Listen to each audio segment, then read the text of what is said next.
Happy Christmas and Merry Holidays and all that, Plume Media viewers.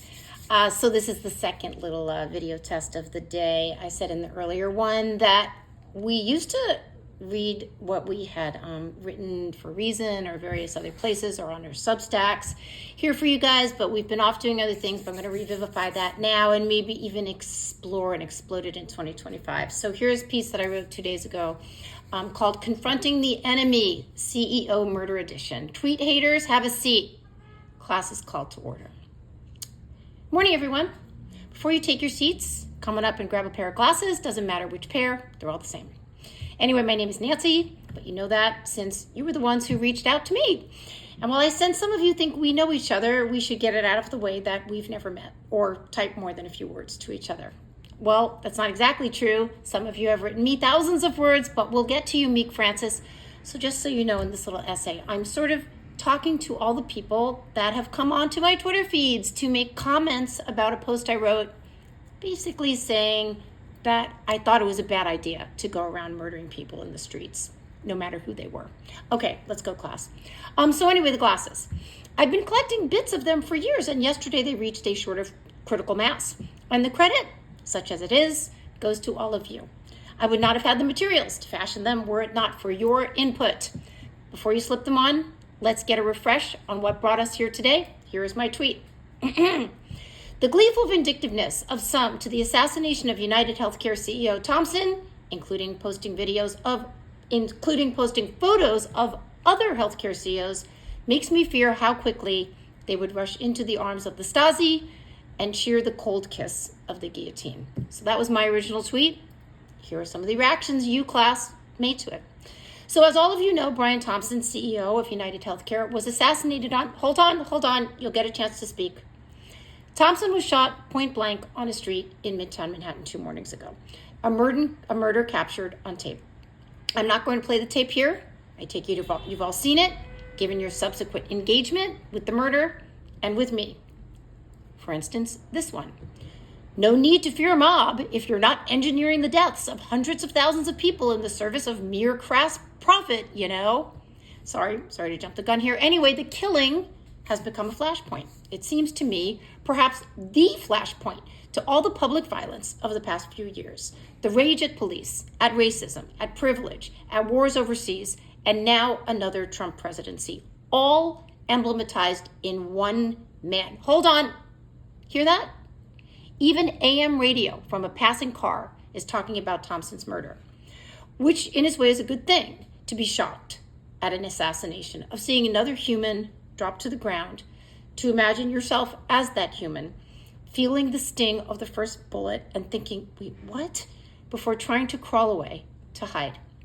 Hey, I don't know your names in the back there, and I appreciate that you think because Thompson made a lot of money, his murder is somehow funny or appropriate, that it matters not at all to you that he leaves 2 young children. But hold the snickering. You'll have your chance. I have it all teed up. Okay, let's get the glasses on. Follow my prompts. Ready? Blink once. From Fez. We're well overdue for some guillotine action. Okay, nice tweet. Let's start with what I see as the simplest of expressions. Fez doesn't give much context, so we cannot know whether he or she harbors affection for the French invention and its efficiency at executing multiple people quickly, but we really don't need to know, do we? The message is that there should be more of it. Sort of these people had it coming, right? Okay, next blink, please. How about the gleeful vindictiveness of mass death by spreadsheet, always left out of your pearl-clutching moral equation? This is from Jen Pence. So Jen Pence is attempting here to add context to the anger. The mass death by spreadsheet, referring to United Healthcare rejecting a lot of medical claims. Anger at the American healthcare system is often justified. Plus, a whole lot of people conjure a lot of romantic feelings about socialized medicine, feelings they would likely not have if they lived under such a system. Fantasy is always better than the reality and all that. But in any case, in Jen Penn's, and it seems many others' minds, murdering the CEO solves a problem. Not that it makes medical care available or affordable, but in that it offers a way to offload some frustration, to figuratively climb onto Thompson's dead chest and shout, "We win, you fucker." It's also a chance to spit Violet, yours truly, though at least she gives me a set of pearls. Okay, I've got 3 more quick tweets here. Let's see. The elites are scared, and you're a dipshit, and shut the fuck up. Okay, guys, we're not in 3rd grade. Use your big words. And while B2, is one of the tweeters, has got to get his Abby out of 2018, it's some little froggy thing. He at least tries to personalize his complaint, and here it is. Bitch girl has something to say. I'll take your opinion serious when you lose a family due to corrupt medical care being withheld or get put into financial ruin because of a corrupt healthcare system. Get fucking wrecked, bitch. Nice. Isn't this amazing what people feel like they can just tell you publicly? Anyway, the number of people who yesterday informed the world that they'd lost a family member to a corrupt healthcare system and or been put into financial ruin due to illness is heartbreaking. I'm going to take them at their word that these things happened. I've seen people through death in a system that worked pretty well. I'm in fact doing that right now with my mother, but I know that this is not the case for everyone. Can we build a better system? Of course. We can always do things better. Okay, next link. Do you have the slightest fucking idea how many people that man killed? Imagine the world we could have if liberals actually believed in anything beyond the norms and the sanctity of capital. This is from Josh Olson. Well, Josh Olson, I don't know how many, and neither do you, but I say the good chance of Thompson personally killing people is 0. That Thompson worked within an imperfect system that created excellent to good outcomes for many and not great ones for others. Okay, here's someone called Veranum the Cleric. Explain why guillotines are worse than the systemic murder of people by withholding life-saving care and resources for the purpose of increasing personal capital when you already have enough to never work again. Okay, that's a mouthful of a question, but let's give it a whack. No pun. You're making the assumption, and it's a childish one, that the people who administer health care sit in their mansions, mustache twirling, and conjuring ways to deny people life-saving care. A behemoth organization like United Healthcare uses codes and computer algorithms to decide what qualifies. Is it always fair? No. Can you fight their decisions? Yes. I recently did just this when an urgent care clinic tacked an extra $400 onto a COVID test, and I made them remove it. I was plenty pissed when they tried it, but I made noise. That's how you make change, not by cutting off people's heads, which, granted, does do one thing for some people. It makes the blood sing. Is that what you're here for? The symphony of blood? If so, you're not alone. It is what brought us all to class today. Okay, here's a One Fine Day in Hell. It said, when people are killed by the tens of thousands to line shareholders and CEOs' pockets, their victims probably aren't going to remain tame and passive.